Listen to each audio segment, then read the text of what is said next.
The last heard words of missing Malaysian Airlines flight MH370 was revealed this morning during a meeting between Malaysian authorities and the Chinese relatives of a majority of the passengers.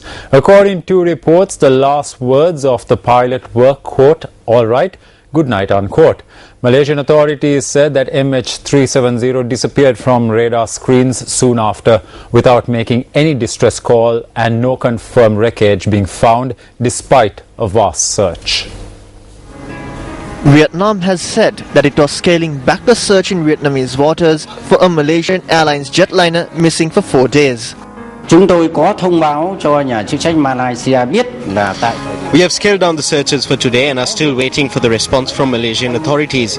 We had informed Malaysian authorities that at the time the aircraft disappeared, it was heading west, but they did not have any return communication. Up until now, we only had one meeting with the Malaysian military attaché. However, the information they have provided is insufficient. We will still contact them for further requests, but I think that from last night until now, there has been a lot of different information from all sources, but not an official response from Malaysian authorities.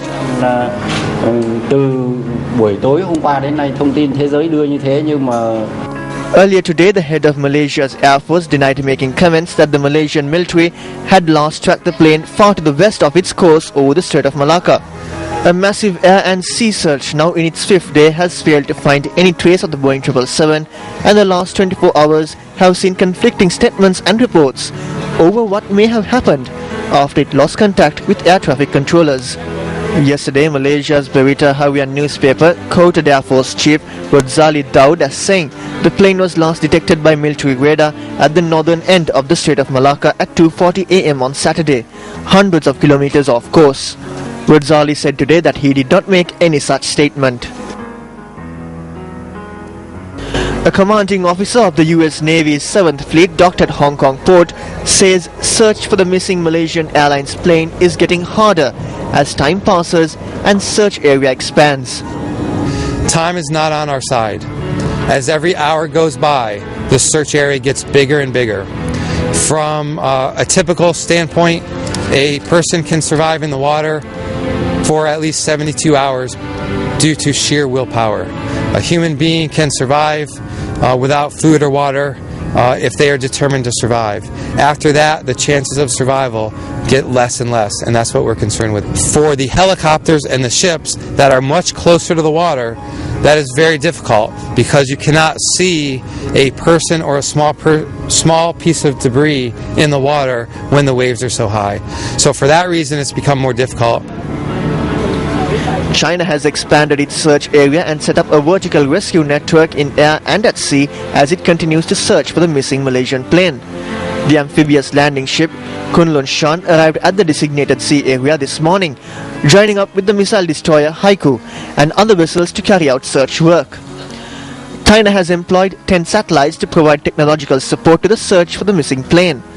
Some of the satellites have suspended their previous work and cleared their previous directives so as to fully engage in the search and rescue effort. The China Marine Search and Rescue Center adjusted the Chinese search area for the missing Malaysian Airlines jet.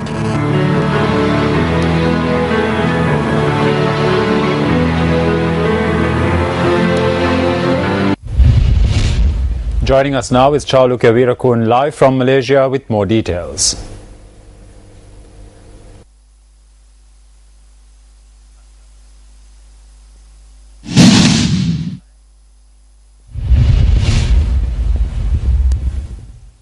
Finding missing aircraft can take days or months.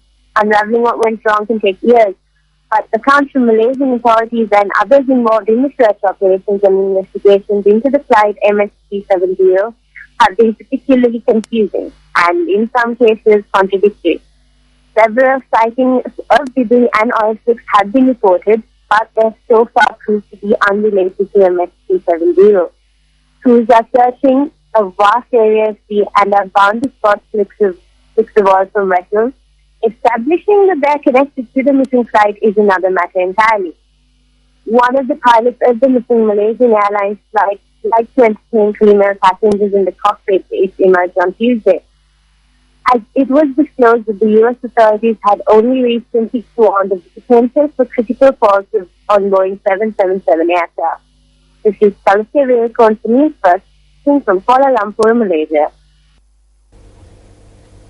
It has also been reported that one of the pilots of the missing Malaysian Airlines flight liked to entertain female passengers in the cockpit.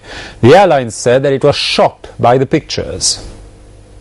The images aired on several media and websites show the first officer Farik Abdul Hamid posing with two South African women who said that he smoked on the flight deck and allowed them to stay during takeoff and landing. This is against airlines regulations. Malaysian Airlines said that it was taking very seriously the account from Jonty Ross, a former passenger who said that Hamid invited her and a friend onto the flight deck flying from Phuket, Thailand to Kuala Lumpur in 2011. They invited us, or not invited us, they asked us if we couldn't arrange our trip to stay in Kuala Lumpur for a few nighs so that they could take us out. Well, then when I realized that it was the exact same co-pilot, and not only that, but that I had met him and that I'd been in the cockpit with him and that I have photos with him, that was quite shocking. We were standing in line at the boarding gate just with everybody else, and the pilot and co-pilot walked past us and came back and asked us if we would like to sit with them in the cockpit during the flight. So obviously we said yes. It's an exciting thing. It's something that not everybody gets to do. I think anyone would have jumped at the opportunity. We were sitting on a pretty uncomfortable seat behind the pilot, and throughout the whole flight they were talking to us. They were actually smoking throughout the flight, which I don't think they're allowed to be doing.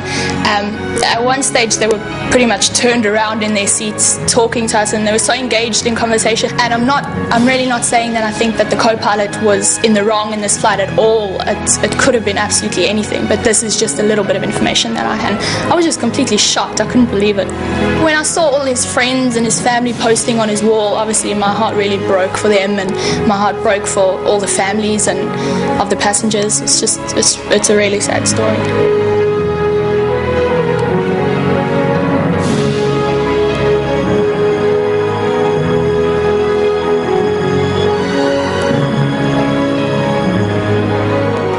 What happened to Malaysian Airlines flight MH370? Share your views on our website www.newsfirst.lk